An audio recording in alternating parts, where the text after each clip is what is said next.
Hello everyone, glad to be back. Today is 8th of May, now it's almost 2 o'clock, middle of the day by Moscow time. I'm Levan Gudadze and this is my first update today, in which I will share all the main news that are making headlines in Russian media outlets and Russian language pages on different internet platforms. There are quite a few very significant developments and news that I like to share with you for this moment, but before I start, let me congratulate everyone who celebrates Victory Day over the Nazi Germany today on 8th of May.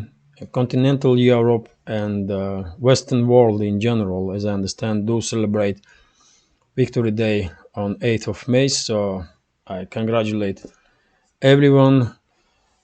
We here in Russia and in majority of former Soviet republics celebrate Victory Day on 9th of May. It may look confusing for many, but in reality, it's simple reasoning for this difference in days of celebration. Point is that when Nazi Germany did sign the capitulation act, it was after midnight by Moscow time, so it was 9th of May, and it was late afternoon in Germany, in continental Europe for that time because of these time zones, and that's why we are celebrating on 9th of May in Europe. This celebration takes place on 8th of May. So I congratulate everyone who celebrates Victory Day today. That's been said, and by the way, let me make written announcement. Tomorrow I have to go to Moscow in the early morning to make some footage for you, for main channel and also for Patreon page, and because of it I won't be able to make update in the first half of a day as I do usually, so sorry for that, but I hope you will like footage that I will make tomorrow in Moscow. If I manage, I will share this footage yesterday afternoon, but if not, then I will share that footage in next update on 10th of May. That's been said, let's talk about news now, and I will start with the previous night's drones and missile strikes by Russian side against military and logistical infrastructure of Zelensky's regime. It was quite a huge drone and missile strike all over the central and southeastern parts of Ukraine, from Kiev and Kharkov to Odessa region, and many warehouses with military equipment and ammunition were damaged. Many military bases with the manpower of Zelensky's regime, and also fuel depots. As usually it happens, Kiev regime did said that they did shut down all or almost all drones and missiles, but I mean it's not even laughable at this point. Of course, no one believes anything Zelensky's regime said anymore, even in Ukraine. And by the way, I did share on my Telegram channel all the information that I can find. I was able to find on different pages about these night strikes on Zelensky's regime, and you can check there if you want to learn in detail what happened. I will just mention Odessa region, where according to some reports, huge warehouses filled of Western military equipment and ammunition were destroyed during this night strike, and also two bridges were damaged also in Odessa region. Bridges that are connecting this part of region with the mainland Ukraine, let's say this way, over this waterway here. So it was quite a huge drone and missile strike, and today during the update, Defense Ministry of Russian Federation will probably share with us some additional information. Now let's talk about some other news, and this is TASS News Agency's report about latest statements from Prigozhin, according to which PMC Wagner units did manage to continue offensive operations, and they did move forward about 280 meters. Probably this number is much more by now, because we had information that during the night PMC Wagner units did conduct massive storming operation in Bakhmut, and for this moment I did not see any update what results PMC Wagner units did had during this offensive, this storming operation. But if we take a look on this map, which is not yet updated, even here we can see that PMC Wagner units are trying to encircle these two blocks with high-rise buildings on the southwestern part of Bakhmut, and they are moving quite actively through this area of private housing. It's like a small village right next to Bakhmut with the 1 and 2 floor houses. So it's, as I said many times before, I hardly doubted that the forces that are loyal to Zelensky's regime will be able to hold on to this area for long. And as a matter of fact, PMC Wagner units quite effectively are moving forward through this area. And I did read on some Telegram channels today information that Bakhmut garrison that is trapped in these blocks of high-rise buildings are now working on a plan of evacuation, because they know perfectly well that once Russian side will establish full control over this area of private housing, they will be just unable to flee these blocks without massive risk becoming under direct fire of Russian forces. So let's see. Yesterday some Telegram channels did report about statements from Ukrainian General Syrskyi, head of Ukraine's ground forces, who said that they have order to hold on to Bakhmut up to 9th of May. So tomorrow is 9th of May, and if this information is right, and if Ukrainians have order to, for some reason, hold on to their positions before 9th of May, then probably they will flee tonight or tomorrow night. At least they will try to flee. Otherwise, they will be just destroyed there, and that's it. And to be honest, I truly don't understand why Zelensky's regime is so obsessed with these dates, different dates, because they are sacrificing hundreds and thousands of soldiers in Bakhmut for what? For what military purpose? I mean, it's not logical. So it's impossible to understand what they are doing, really. So let me continue now. This is RIA Novosti's report, according to which, and this report is based on statements from Vladimir Rogov.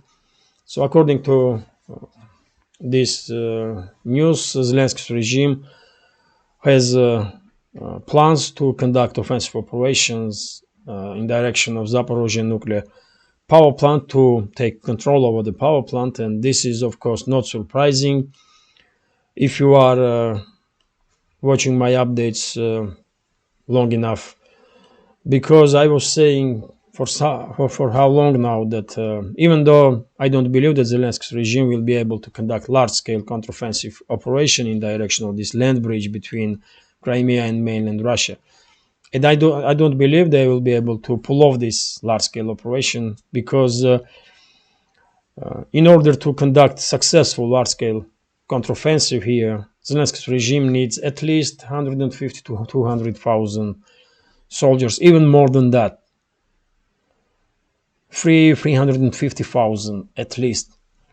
because according to some reports, Russian side has about 100 to 150,000 soldiers in this area, in Crimea, in this land bridge and neighboring regions of Russia. And according to military experts, to conduct successful offensive operation, you need a 3-to-1 advantage in manpower.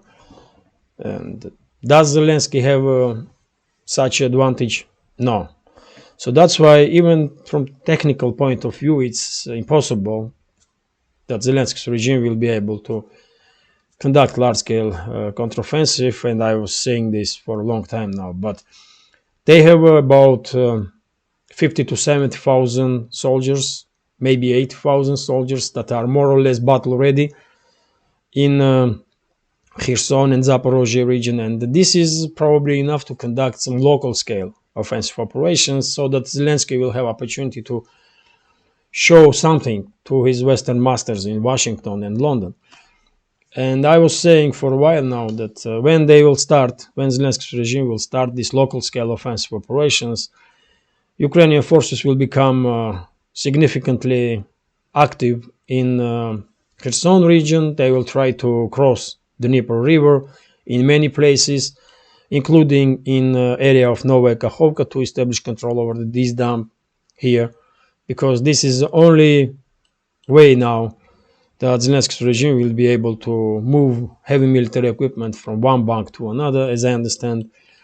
And I was saying also that Zelensky's regime, of course, will try to conduct amphibious operation to cross this Kakhovka water reservoir and establish bridgeheads left and right of Zaporozhye nuclear power plant and Energodar city, which is here, and then maybe even try to strike Energodar and NPP nuclear power plant itself and establish control over this strategic area. But I mean, if I was able many months ago to analyze information in open sources and come up with this prediction, of course, analytics in Russian Defense Ministry also analyze information. They have much more information because they have classified information. So, of course, they will definitely have similar scenarios in work. They will definitely think about such scenarios, and if that's the case, then Russia had enough time to prepare for any possible development in this area, just any. So no matter when and where Zelensky's regime gonna start its offensive operations, these local scale offensive operations, Russian side will stop them in a day or two. And once these brigades of Zelensky regime will run out of steam, it will be Russian turn to conduct offensives, and the Russian side will just decimate these Ukrainian brigades. That's what will happen. And destruction of these last reserves of Zelensky's regime will be beginning of the end of Ukrainian armed forces as an entity, and probably this will become beginning of the end of Zelensky's presidency also, because after this defeat, I don't see why Washington will keep Zelensky in office for long. Maybe a month or 2, 3, but after that, I believe Washington will order Budanov, head of Ukraine's military intelligence, to take out Zelensky, and Budanov will kill Zelensky. If this idiot Zelensky will still in Ukraine for that time. And Budanov, by the way, is a CIA asset. Everyone is almost openly are talking about this, that he is a CIA asset. And he is a mass murderer and terrorist. He is behind all those terror attacks that killed Russian journalists and public figures in previous months. So if he will receive order from Langley and Washington to kill Zelensky, he will definitely take him out. So if Zelensky had a clever aides, they will give him advice to flee Ukraine right now before it's not too late, and maybe he will flee. Western elites will not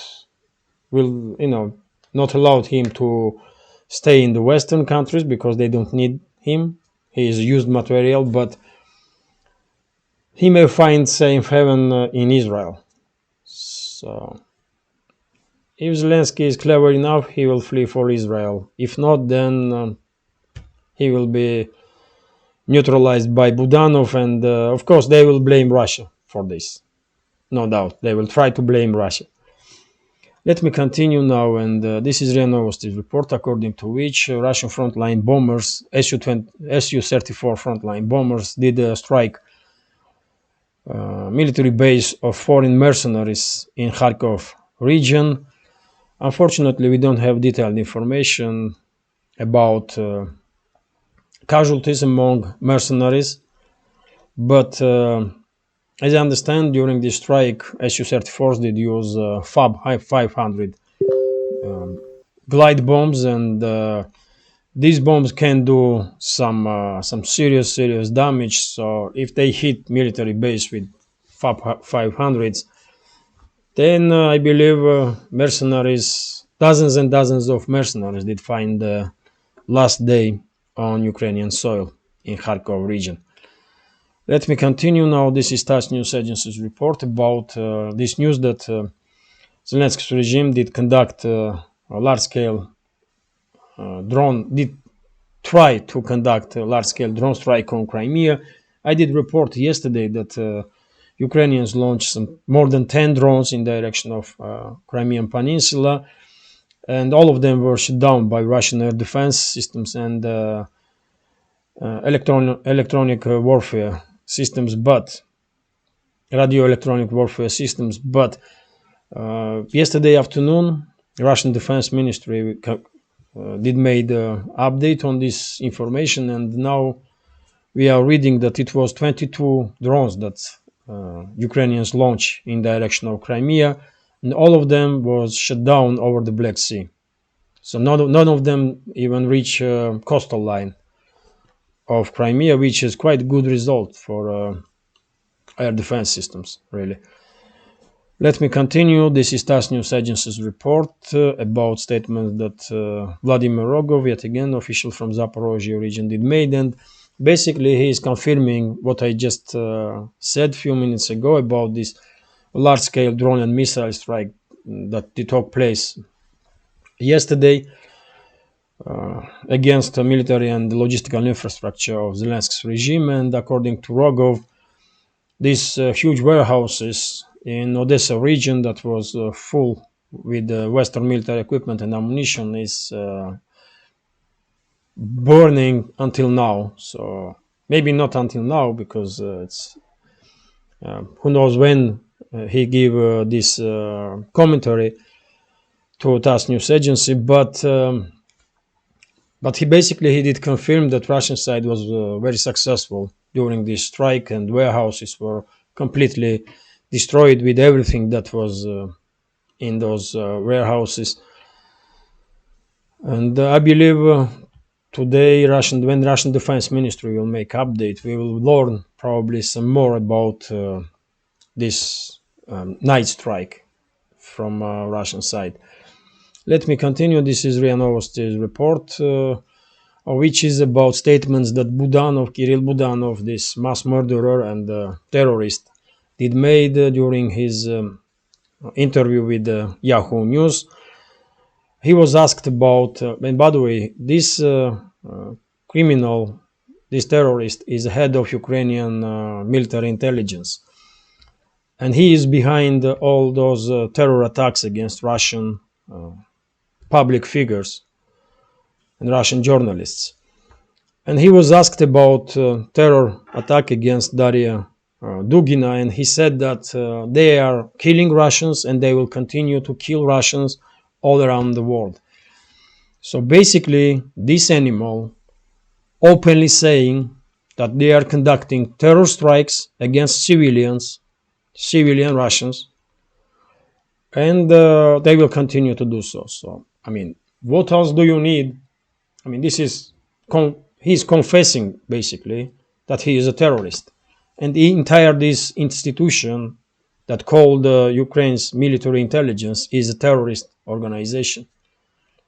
I mean, this is pure confession from head of this terrorist organization. And I truly don't understand why Russian side did not declare Ukraine's military intelligence as such, as a terrorist organization, and why Russian side did not take out all those terrorists, including this Budanov, man. I just truly don't understand this, man. I don't know what is happening, but it's important to share this information so that Western public will see what kind of animals Western elites truly supporting. They are openly saying that they are killing Russians, civilians. He was asked about Dugina when he gave such an answer. And Dugina was civilian. She was a journalist, blogger, she was public figure, but she has nothing to do with military, right? And this animal gives such an answer that they are killing Russians and they will continue to kill Russians. So it's a pure terrorism. This is confession in murder. He is a murderer, mass murderer, and Western elites are supporting this kind of animals, man. And Europeans or citizens of US or Canada or Australia or New Zealand, I mean, this Western world should know what kind of animals the elites are supporting, really. That's the face of Zelensky's regime. Let me continue. This is TASS News Agency's report. And by the way, yes, Peskov was asked about this very statement from Budanov. And he said that Peskov, of course, you know, is a press speaker of Russian president. And Dmitry Peskov said that Russian secret services, Russian special services, will do whatever is necessary to, to deal with this situation. Well, it's too late, isn't it? Really. And if I was there, I will ask Peskov, is it not too late now? Why you did not take any measures before? In the very first day, once you learn that Budanov and this Ukrainian military intelligence was behind terror attack on that killed Daria Dugina. Why those animals are still unharmed? Why those animals still alive? I mean, it's legit questions, isn't it? But looks like during Peskov's talk with journalists, no one even think to ask such questions. I don't know, man. I don't even know if I can call them a journalist, really. Because in my opinion, it's too late. It's better to do right thing late than never. But it must be said that it's too late. Because those animals, who knows how many innocent civilians they will kill if they are not stopped, man. They are openly saying that they are killing Russians and they're gonna continue to kill Russians. So, I mean, sometimes it's truly difficult to understand what kind of logic is in work in Kremlin. What they think, and how they think. Because, I mean, as I said, man, Ukraine's defense ministry, Ukraine's military intelligence, Ukraine's SBU should be declared terrorist organizations for a long time ago now, and should be taken care of with all means necessary. And the entire Zelensky regime should be declared as a terrorist organization, but this is not happening, unfortunately. Let me continue now, and this is RIA Novosti's report, according to which China did warn EU that there will be consequences if EU will impose sanctions on Chinese companies for support of Russia. And to be honest, China definitely are in position to, not just say that there will be some consequences to EU, but also do. And if Chinese wants, EU economy may collapse in few months' time, really. That's how much influence China has on European economy. And maybe it's time for Beijing to just tell Western states to know their place, or to at least start to looking for their place, because they are not dominant power in the world no more. And this is answered, by the way, on statements from EU that they will sanction some Chinese company in next sanction package against Russia. So they don't know what to sanction in Russia, and they are now sanctioning some other countries. That's how crazy they are, man. But do we are surprised with these crazy moves from European or Western elites in general? No, because me personally, I will be surprised if they will do something logical, something good. But when they are doing something crazy, it's just, that's what you expect from them. And it's sad reality, really. It's a sad reality for EU member states, for citizens of EU member states, and for US, Canada, and all other Western countries, really. Or at least that's how I think. Let me continue now. This is TASS News Agency's report, according to which head of Turkish Foreign Ministry, Mevlut Çavuşoğlu, made statement that Turkey will not impose on Russia any sanctions. Despite this pressure from US and EU, to be honest, I believe that current government of Turkey are not intended to impose any sanctions on Russia, but point is, will Erdogan and his government stay in power after presidential elections that will take place in coming days, in this month? That's a question, because there are so many experts are saying that Washington and European capitals will try to conduct regime change in Turkey, that probably if Erdogan even wins presidential elections, Western elites will probably try to destabilize Turkey and conduct regime change, and it's hard to tell what will happen, really.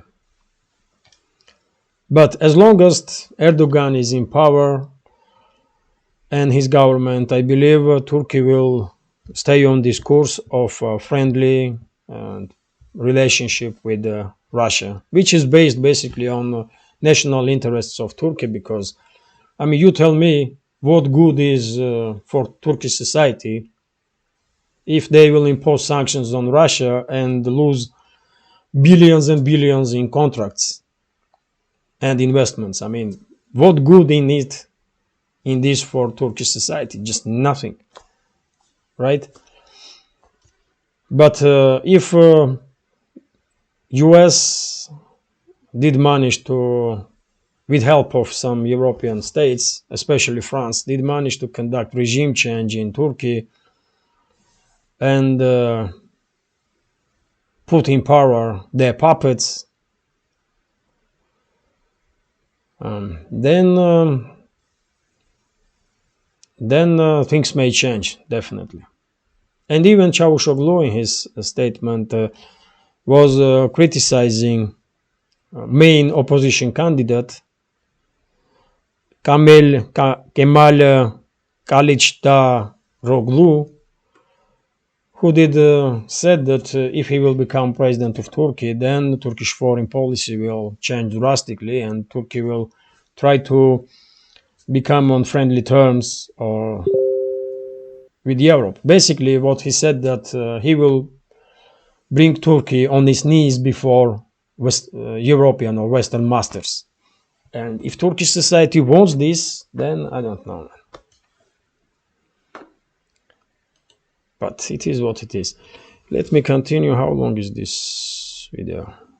30 minutes. So I will go through headlines quickly. And yes, this is TASS News Agency's report about statements that Kissinger did made during his interview with the CBS. And he said that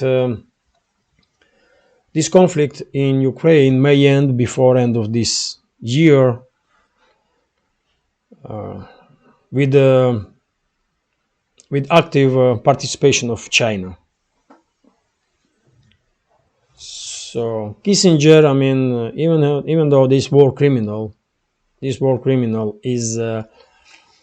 not in his best shape.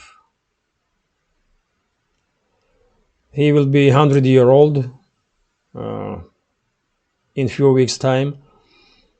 He still has probably some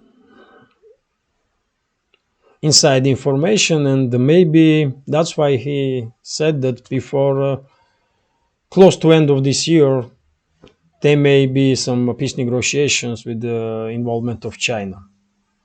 For that time, Russian side will probably achieve some decisive victory then, if it's true. Because only then Washington and London will be agreed to conduct peaceful negotiations. We all know that. So if Kissinger is right, then in that case, Russian side will most definitely achieve some decisive victories on the battlefield in coming months. Otherwise, Washington will never allow Zelensky to, or whoever will be in charge there in Ukraine, to conduct any peaceful negotiations. So let me continue. This is RT's report about statements that President of Czech Republic made, Pavel,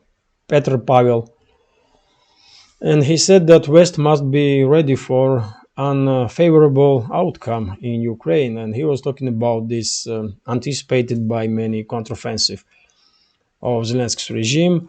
Well, maybe this Petr Pavel is not as dumb as some other leaders of opinion among Western elites. I don't know what is happening, but basically he's calling for cautiousness when it comes to Ukraine and this counteroffensive, because this offensive operations may not be as successful as Western elites and the Western media is predicting. And he's absolutely right, really. And these kind of statements, in my opinion, are once again made to soften the ground, to prepare society in the West for inevitable defeat and destruction of Nazi regime in Ukraine. That's why they are making these statements, because, I mean, we all know how this conflict will end. And the Western elites know also. They already know that they lost. But now they are working on damage control, so that when everyone will see that Russia emerged victorious from this conflict, they are trying to avoid some harsh criticism. That's all it is, man, really. They made tens of billions of dollars. They did try to harm Russia. I mean, they are okay, but they don't want to, Western elites, but they don't want this criticism and some discomfort that may come with it in their own countries. And that's a result. As almost on daily basis now, these so-called leaders are coming out and making exactly this kind of statements with different words, different setting of words. So let me continue now, and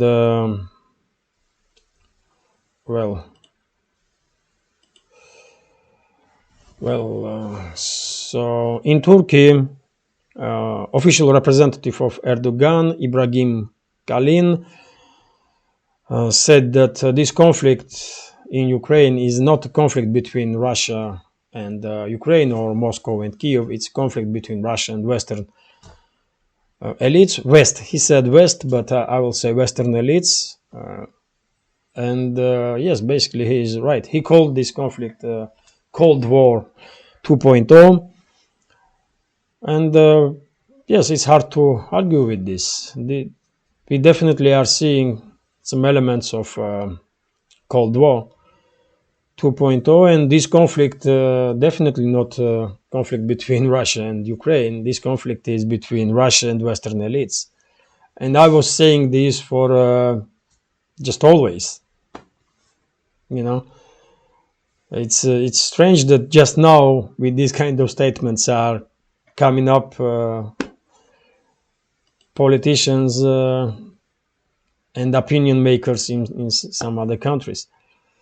So let me continue. This is RIA Novosti, and yet again about Turkey. This is quite interesting because according to Çavuşoğlu, foreign minister of Turkey, Ankara denied US to give them S-400 air defense systems that they brought from Russia. And he basically acknowledged that US was pressing Turkish government. They wanted to get their hands on S-400 systems and then to transfer those systems to Ukraine. And, interesting enough, Ankara said no to Washington. And, this is one more reason, not main reason, of course, but this kind of independent behavior or sovereign behavior of current Turkish government, definitely main reason why Washington and some other capitals in Western world are not happy with Erdogan and his government. It's not about S-400, but it's about this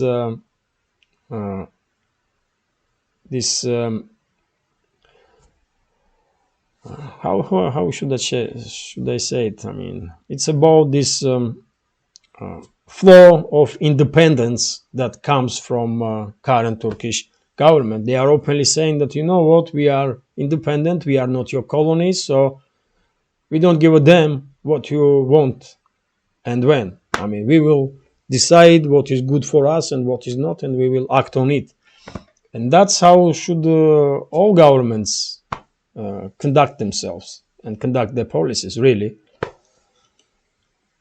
You're not going to see that kind of stuff in Europe, except Hungary and Serbia, maybe, but, So let me continue. This is RIA Novosti's report, according to which Transnistrian government, Transnistria is a part of former Soviet Republic Moldova, former part, because it declared its independence after collapse of Soviet Union. Of course, we all know where Transnistria is. It's bordering not just Moldova, but also Ukraine, landlocked area here. And they ask Moscow to increase its peacekeepers, number of Russian peacekeepers in Transnistria because of difficult situation that this republic did find itself. To be honest, because Transnistria is landlocked, I don't know how Russian side will manage to increase number of peacekeepers there, but at least that's what Transnistria's government is asking Moscow.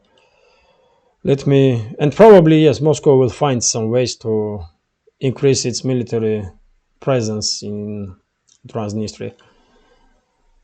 So a few more news. This is also interesting. Heads of foreign ministers of Arab League, League of Arab Nations, agreed that Syria will return to this organization, which is a huge diplomatic victory for Syria, for China, for Russia, for Iran.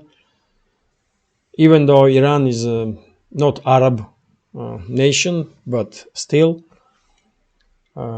So yes, huge diplomatic move, and to be honest, lately there are so many good positive steps in Middle East that there are some hope that maybe this region truly will find peace, and prosperity for decades to come.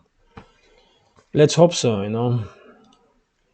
And let me continue. This is RIA Novosti's news also, and this is going to be last news for today, for this update. According to this information, Polish energo company Orlen, CEO of this company, Daniel Obajtek, said in his interview with Financial Times that this company on daily basis losing $27 million because of the Western sanctions on Russian oil.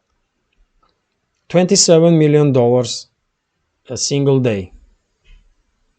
So 10 days, it's $270 million. 100 days, it's $2.7 billion. Year, it's somewhere around, I don't know, $7 billion. So, if my math is right or correct. And just look at this, man. If single company, one company, is losing so much money on daily basis, can you imagine what kind of damage was done to entire European economy and European companies by these crazy globalists and so-called elites that are running European countries and ruining European countries? Just imagine how much damage they did just in last 2 years with their sanction war and with their Russophobic politics. It's just unbelievable, man. That's why I wanted to share with you, because if principally not really known worldwide, I never even heard of this Orlen company. Never in my life. So even if this company is losing 27 million a day, just it's even hard to imagine how many billions are losing European companies combined on daily basis, man. I mean, I don't know, it's crazy. But yet again, it's up to European society to deal with this issue, because it's happening before their eyes. These so-called elites are ruining their countries on daily basis before their eyes, and they should act on it.